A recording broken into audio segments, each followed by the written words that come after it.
volta com o nosso Você Bonita. Lembrando que você pode e deve acessar o nosso site www.tvgazeta.com.br/Você Bonita. O site está super atualizado, sempre com o conteúdo do programa, pode ser uma excelente fonte de pesquisa. E o melhor, você consegue ver os vídeos quando você não consegue acompanhar o programa. Clica lá no site, tem tudo direitinho. Mas é claro que a gente prefere que você esteja aí ao vivo todos os dias também, pra gente trocar essa energia que é sempre muito melhor. Se quiser mandar um e-mail, vocebonita@tvgazeta.com.br. A gente espera o e-mail até porque surgem muitas dúvidas nas pautas que a gente coloca aqui no programa. E hoje acho que não vai ser diferente.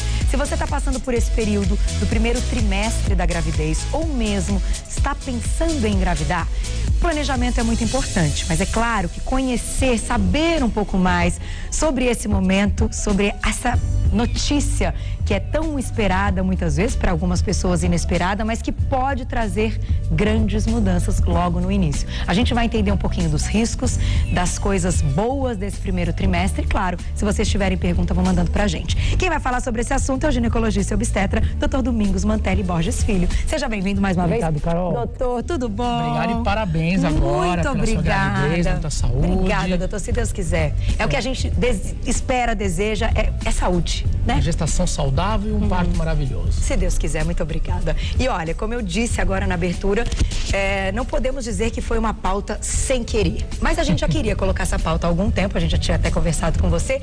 E talvez estivéssemos esperando o momento certo, sem querer, ele surgiu. Então a gente colocou a pauta hoje. E eu vejo até esse primeiro trimestre da gravidez, esse início, para muitas pessoas como um alerta, que é uma fase de riscos. Isso é verdade? É em partes verdade? Como a gente consegue interpretar esse início da gravidez? Na verdade, a gravidez, a gente fala, a gravidez não é doença. E realmente não é. Mas o primeiro trimestre é especialmente importante, porque é nessa fase que o embrião vai ser formado, que vão ocorrer as divisões celulares, onde alguns riscos de malformações, de algumas síndromes podem acontecer se você não se cuidar. Certo. Então, utilizar alguns produtos que são proibidos durante a gravidez, contém substâncias químicas, metais pesados, quem fuma, bebidas alcoólicas, são todas substâncias tóxicas que podem interferir nessa divisão celular e causar alguns problemas. Certo. Então, a gente sempre orienta para a mulher, o que é o ideal? É a mulher programar a gestação. Porque se ela programa a gestação, ela já vai evitar esses males antes de descobrir que está grávida. Tá. Porque o que acontece é que a maioria descobre que está grávida e muitas vezes já abusou nesse primeiro mês e nem sabia que estava grávida. Verdade. Por isso que existe um risco um pouco mais aumentado. Entendi. Né? Mas isso não significa que é uma coisa muito grande. Depende, se a mulher não abusasse, tomou de repente uma dose só de bebida, alguma coisa do tipo, isso não significa que vai dar algum problema. A gente fala, mas quando a pessoa tem alguma coisa mais crônica, está habituada a beber, né, regularmente, e acaba passando do limite passa nessa do limite, fase que não pode afetar o bebê e aí aumenta o risco do abortamento no primeiro trimestre. Ah, então esses cuidados e até ingerir bebidas alcoólicas, o cigarro, isso pode aumentar então os abortos no início? Sim, sem sombra de dúvidas. Não só os abortos no início, como complicações lá na frente também, no segundo e terceiro trimestres. Só que o cigarro e a bebida alcoólica tem muitas toxinas. Então o cigarro, por exemplo, ele vai poder causar baixo peso ao nascimento, diminuição do líquido amniótico, um trabalho de parto prematuro, um descolamento prematuro de placenta, ou seja, patologias obstétricas muito graves, que podem ter um desfecho bem desfavorável se ele não tomar cuidado. O ideal para descobrir essa gravidez normalmente é com 5 semanas, quando a menstruação tem aí o seu atraso, né? Exatamente. E é importante, você acredita, descobrir nesse período? É um período legal, a gente consegue ver alguma coisa? Porque eu me lembro, eu descobri com 6 e não dá para ver quase nada, né, doutor? Mais ou menos, porque o interessante, quanto antes você descobrir, melhor vai ser, porque os cuidados vão ser tomados antes. Mas assim, se você fizer um beta-HCG, que é o teste de gravidez no sangue, ele já vai dar positivo logo no comecinho da gestação. Já um ultrassom, muitas vezes com 4 semanas, 3 semanas, ainda não consegue visualizar o embrião. Então a mulher pode ficar um pouco ansiosa de fazer um ultrassom nessa fase, de pegar o resultado e ver, nossa, o teste deu positivo, mas no ultrassom ainda não vi nada, não apareceu o embrião. Será que tem? Será que não tem? Porque existe uma das coisas que pode acontecer, a gestação anembrionada, onde forma-se o saco gestacional, a mulher está grávida, mas o embrião não aparece, ele não é formado. E isso evolui para um aborto espontâneo. Certo. Então, às vezes, isso pode gerar um pouco de ansiedade na gestante. Então, a gente orienta, faça o ultrassom em torno de 6 semanas, porque 6 semanas, obrigatoriamente, tem que ter um embrião embrião e com o coração batendo. E aí você vai ficar bem mais tranquila. Agora, quais são os principais sintomas de fato da gravidez? Porque isso, claro, vai mudar de mulher para mulher. Mas existem alguns que praticamente todas têm, não tem jeito. Exatamente. Na verdade, todas as mulheres falam que a mulher sabe quando está grávida, né? Não precisa nem fazer o teste. Talvez. Já sabe que está grávida. Tudo muda, né? O cabelo muda, a pele muda. A mulher pode sentir, de repente, um pouquinho de enjoo no começo. Ela pode sentir um pouquinho de cólica. Ela pode ter um sangramento irregular que muitas mulheres confundem com a menstruação. Isso é normal? É normal, porque o que acontece? Quando há fecundação, essa fecundação ocorre nas trompas. E ele tem que percorrer um grande caminho até chegar dentro do útero. Vou mostrar? Então, se a gente pegar nesse útero que tem aqui, nós temos que a fecundação ocorre aqui na tuba, na trompa. Vamos ver se os meninos E ela vai ter que correr, vai ter que passar para dentro do útero e se fixar aqui dentro no endométrio. Tá. Quando ocorre essa fixação no endométrio, que esse embrião vai grudar no endométrio, ele rompe pequenos vasinhos sanguíneos e dá um pequeno sangramento. Entendi. E a mulher fala, nossa, menstruei. Na verdade, não é menstruação, isso chama-se nidação, que é quando o embrião se fixa no endométrio. Mas é um sangramento bem menor que uma menstruação, geralmente dura um dia, no máximo 1 dia e meio, uma pequena quantidade e desaparece. Então, às vezes a mulher confunde, nossa, eu menstruei, como é que eu estou grávida? Então, na verdade, não é nenhuma coisa nem outra, nem menstruou e também não está perdendo. Você está grávida, é o processo normal da fixação do embrião. Porém, isso não ocorre em todas as mulheres, esse sangramento. Se ocorrer, é normal, mas tem algumas mulheres que não ocorrem e também não tem problema. Eu não tive nada. Eu acho até que algumas, quando se deparam com sangramento, têm a sensação que podem estar perdendo o bebê. Então é até um alerta. Não estão. Muitas vezes não estão. Não estão. Mas tem que procurar um médico nesse exato é normal, momento. mas é importante o obstetra olhar para dizer, não, isso foi anidação. Não se preocupe, não é uma ameaça de aborto, tá tudo bem, tá tudo tranquilo. Atividade física nessa fase, doutor Domingos. O que pode e o que as mulheres têm que evitar, até por precaução, porque é um período maior de risco, né? Eu sempre digo que assim, atividade física na gestação tem que ser uma coisa prazerosa. Não é o momento de virar atleta. É uma coisa para ser prazerosa, melhorar o condicionamento físico, melhorar a qualidade da respiração. Então, a atividade física não pode ser cansativa. Se você estiver fazendo atividade e ficar ofegante, se cansando, tá errado.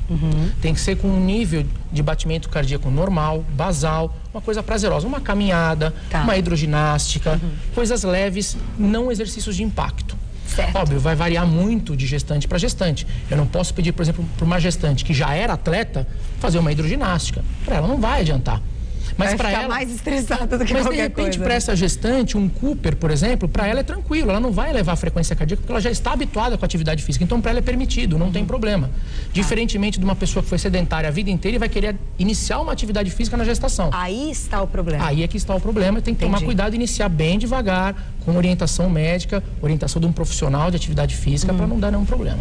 Tem até algum limite dessa frequência cardíaca para as meninas, para as mulheres que usam aquele frequencímetro? Isso pode ajudar? Sim, sem dúvida. Normalmente a gente pede para que não ultrapasse 110 batimentos por minuto. Tá. Esse é o ideal para que não tenha nenhuma repercussão hemodinâmica, nenhum problema de a mulher ficar ofegante, de faltar oxigenação para o bebê. Então isso não teria problema. E de impacto, a gente proíbe exercício de impacto porque corre risco de descolamento da placenta e outras complicações que podem dar por conta dessa atividade física exagerada. A musculação sendo feita com orientação, com exercícios próprios, pode? Sim, para manter um tônus muscular, para não deixar ficar flácido, sem o menor problema. Nada exagerado.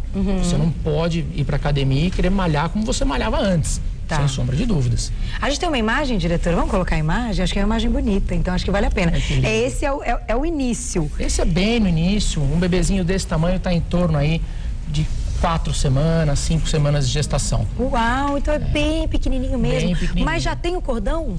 Não só já tem esse cordão que está em formação, como já tem um coração batendo. Com 3 para 4 semanas de gestação, o coração do bebê já está batendo. Uau, é muito rápido. É um ser microscópico do tamanho de uma cabeça de um alfinete e que praticamente os tecidos estão começando a ser todos formados e tem um coração já batendo. E o que a gente já consegue imaginar, assim, o que já se sabe que é formado nesse período, no primeiro trimestre? Nessa fase é um período de formação global, principalmente o sistema nervoso central. Tá. Principalmente, por isso que nós indicamos o ácido fólico, na dosagem de 5 miligramas ao dia, porque ele previne o fechamento precoce desse tubo neural. Que esse tubo neural é o que vai formar a parte do encéfalo e do cérebro mais para frente. Certo. Então ele vai começar a formar a coluna e esse tubo neural ele se fecha. Se ele fechar antes do tempo, ele pode dar algumas doenças. Então, o ácido fólico previne isso se a mulher tiver um déficit de ácido fólico. Então, o ideal é tomar esse ácido fólico nessas 12 semanas. O ideal, se possível, tu começar a tomar pelo menos uns 3 meses antes de engravidar, até melhor. A gente vai fazer já uma reserva no organismo nosso. Tá. E a partir disso até 12 semanas. Porque passou de 12 semanas, já formou o tubo neural, já fechou, então não tem mais necessidade. Mas pelo menos até 12 semanas é crucial. Após esse primeiro trimestre, doutor, os riscos diminuem ou não? Os riscos durante a gravidez vão permanecer até o final? Na verdade, são riscos distintos. Tá. Então, no primeiro trimestre, o maior risco é o abortamento. A partir do segundo trimestre, diminui o risco de abortamento, mas aumenta o risco de outras coisas, dependendo do que a mulher tiver. Certo. Então, existem algumas doenças próprias da gravidez, como a hipertensão gestacional, diabetes gestacional, que tudo isso pode desenvolver ao longo da gestação. Entendi. Então, esses riscos são mais aumentados mais da metade da gravidez para frente do que no início, onde o maior risco é o abortamento. E a parte da alimentação, a parte nutricional da grávida, muda muito, né? Muda muito, e uma coisa que a gestante tem que entender: você não deve comer por 2. Verdade. Não é porque está grávida que tem que se alimentar por 2. Tem que se alimentar com qualidade. Qualidade, alimentos variados, proteínas, carboidratos, frutas, vitaminas. Tem que se alimentar, eu sempre costumo dizer assim, o prato, quanto mais colorido para a gestante, melhor. Então, ela não deve passar fome e não deve ficar longos períodos em jejum. De preferência, se alimentar de 3 em 3 horas, nem que seja com uma fruta, ou uma barrinha de cereal, ou tomar uma água de coco, alguma coisa, para não ficar longos períodos em jejum, porque esse jejum vai passar para o bebê e vai repercutir também nele. Entendi. Agora, tem algum... A gente pode fazer um cálculo, já que a gente começou falando desse primeiro trimestre, numa outra oportunidade a gente vai falar do segundo. O quanto a mulher pode ou deve ganhar de peso nesse período, ou é um período que ela não precisa ganhar tanto peso porque o bebê ainda não está ganhando peso? Nessa fase, o ideal é não ganhar tanto peso, porque ainda o útero nem cresceu a ponto de a barriguinha aparecer. Mas no global, na gestação inteira, a gente orienta que a gestante engorde de 8 a 12 quilos no máximo. Certo. Isso é o ideal, não há necessidade de engordar mais do que isso. Com uma alimentação balanceada adequada, com certeza você, depois do parto, amamentando, esse útero voltando ao tamanho normal, você recupera o seu peso anterior à gestação muito rápido. Então seria o ideal para a gestante, para também não ter problemas de pele, de celulite, de estrias, uma série de outras complicações estéticas que o ganho de peso pode acontecer, além do que gestante obesa transmite para o bebê o gene da obesidade. Ah, é? Também. Não sabia disso. Isso tem alguns estudos em andamento que mostram que gestantes obesas, que engordaram muito durante a gestação, 30 quilos, 35 quilos, a tendência desses bebês, quando adultos, de serem obesos é muito maior. Olha que interessante. Então é legal tomar cuidado, principalmente nesse início. Graças a Deus, eu tô... Além do problema eu do me diabetes, identifiquei né? agora. Além do risco do diabetes. Não só o gestacional, como o pós-parto por conta desse aumento de peso. Que pode acontecer durante a gravidez. A gestação, mas você também aumenta o risco dessa criança, quando adulta, ser diabética. E a gente conversou na maquiagem, acho legal a gente colocar aqui na pauta, importante, que você me contou que tem feito aí alguns estudos que comprovaram que o estresse durante a gravidez é passado para o bebê e futuramente esse adulto pode ser uma pessoa que desenvolva muitos problemas. Sem dúvida, o estresse, ele é uma coisa horrorosa durante a gestação. O bebê, a gente tem que encarar o bebê como sendo um HD virgem. Tudo que você transmitir de emoções para ele, sejam boas ou ruins, ele vai armazenar. Ele vai armazenar como memória inconsciente, existem células com capacidade de memória celular, ou até na memória consciente quando ele passa a escutar, a partir de 23, 24 semanas. Tudo isso, os estudos mostram, por exemplo, mães estressadas, que passam por um estresse prolongado durante a gestação.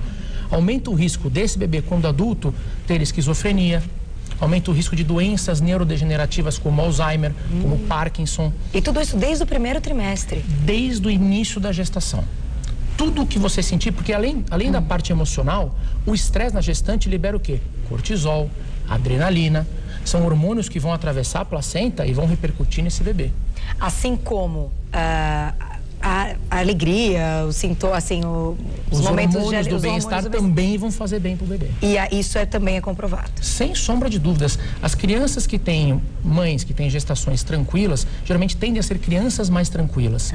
E adultos muito mais tranquilos, com menos problemas psicológicos. Às vezes aquelas crianças que são mais acanhadas, mais envergonhadas, muitas vezes têm a origem delas de como foi essa gestação na vida intraútero. Olha que interessante, a gente às vezes nem para pensar. Déficits de memória, cognitivos, de atenção, né, crianças hiperativas, tudo é relacionado como os pais conduziram essa gestação.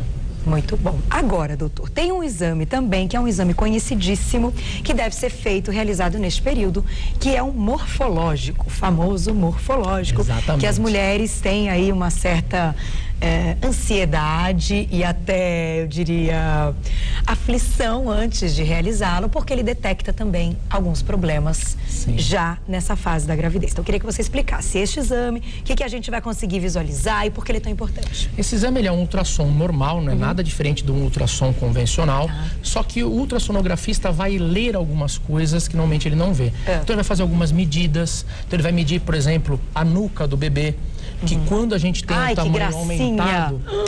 Ai, arrepiei agora, desculpa. Que isso aí tá demais. Quando a gente tem um tamanho aumentado da nuca, pode indicar que tem um risco aumentado para algumas síndromes, como a síndrome de Down, por exemplo. Ele vai medir tamanho de perna, tamanho do crânio, ver se o cérebro está no lugar. Mais para frente, quando a gente faz o segundo morfológico, o médico vai poder contar os dedinhos, saber se está tudo certinho, se tem dedos a mais, tem dedo faltando, se todos os membros estão no lugar, se todos os órgãos estão bem formados. Então, é um exame que vai dizer assim, não, o seu bebê é normal. Ele não tem absolutamente nenhum risco de estar faltando alguma coisa, de nascer com algum problema, com alguma malformação. Por isso que as gestantes ficam muito apreensivas, porque é um exame crucial para a gente já detectar logo no começo da gestação, nesse primeiro trimestre, alguma malformação que pode estar acontecendo. Como deve ser a nuca? Eu ouvi, eu fiz essa semana, né, quando eu cheguei de viagem, e eu realmente não sabia o que tinha que aparecer na imagem. Então, eu acho que a maior ansiedade é essa. Você vê a imagem, você consegue ver o bebê como a gente acabou de colocar assim, mas se puder colocar de novo, porque essa mostra direitinho esse início, até parece o primeiro morfológico, assim, você não sabe o que você tem que ver. Então, você olha e fala, ai meu Deus, mas o que eu tô vendo é bom ou ruim? É normal ou não? É normal ou não? Então, a nuca tem que estar como? Na verdade, você vendo, você não vai conseguir detectar nada porque tem que fazer as medidas. Então, a proporção é muito diferente da imagem que a gente vê na tela porque é o real. Mas essa nuca ela tem que ter uma medida de 2 milímetros. Se ela for muito aumentada acima disso, não significa que é um bebê que vai ter alguma síndrome. Mas mostra pro obstetra que é uma gestação que tem um risco aumentado de poder ter alguma síndrome. E aí, no ultrassom morfológico, que a gente faz posteriormente no segundo trimestre, a gente já vai ter como saber por outras medições se realmente essa síndrome vai se configurar ou não. O nariz também é importante, medida né? do osso nasal. Ele tem que estar bem aparente. Ele tem que estar bem aparente, a gente vê a medida do ducto venoso. Então, tem alguns pontos do ultrassom que a gente vai olhar que somados vão dizer o risco está aumentado ou o risco é normal para determinadas patologias na gestação.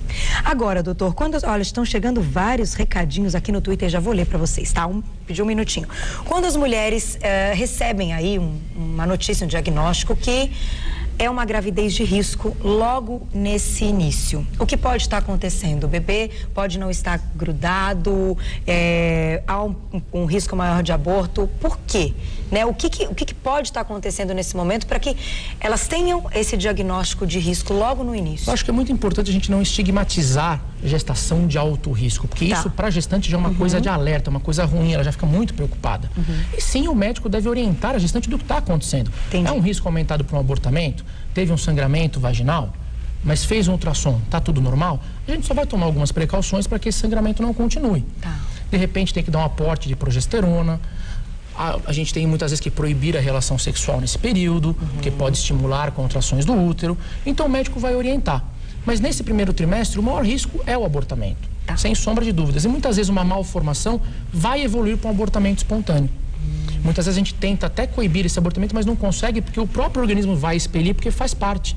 De repente é um feto mal formado, que o organismo mesmo não aceita e coloca para fora. Então, às vezes, nem a gente consegue segurar esse bebezinho lá dentro. Entendi. Que isso também é importante ter essa orientação, até para saber identificar. É claro que não é uma notícia agradável, que não é fácil, mas que a gente tem que também, quando eu contei para a equipe, eu até disse isso.